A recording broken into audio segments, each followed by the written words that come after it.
at least 200,000 people are at risk of being made homeless by the government in Port Harcourt in Nigeria.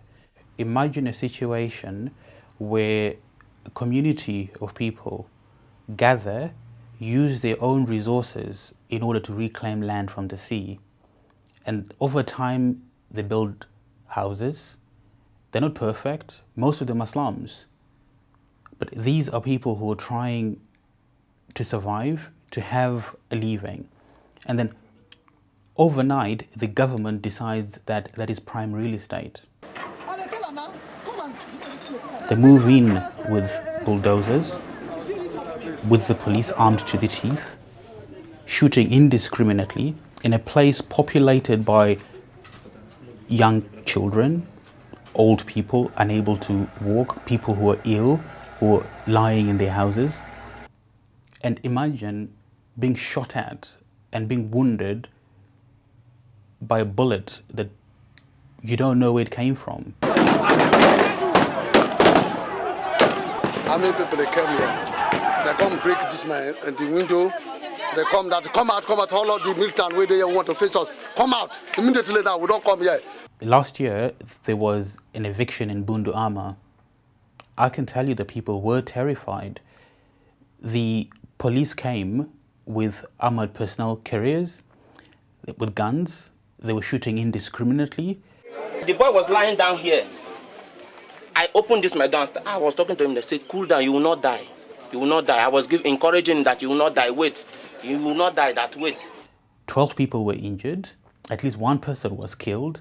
And the authorities have not initiated any investigation. If anything, the authorities insist that Bundu Ama will be demolished, as will all the other waterfronts, and that they will continue to use extreme force.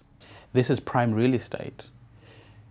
It has become profitable to sell this land to private developers.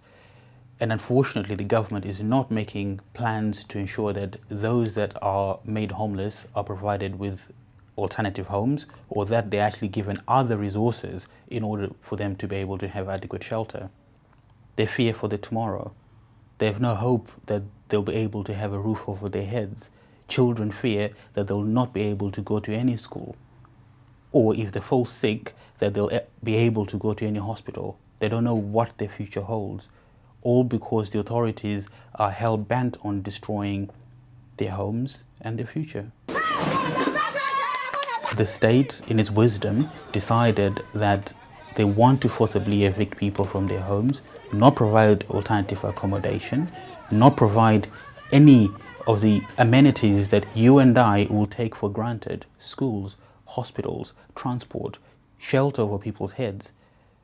This is unacceptable. It has to stop. The authorities must be responsible. This can't go on. They must make sure that they have policies and laws to prevent forced evictions.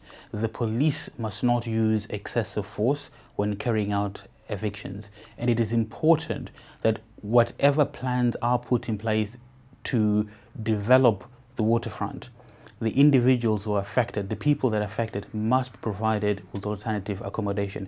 Those who are most vulnerable in society, the old, the unemployed, people who are ill, special provisions must be put into place to make sure that they have adequate accommodation.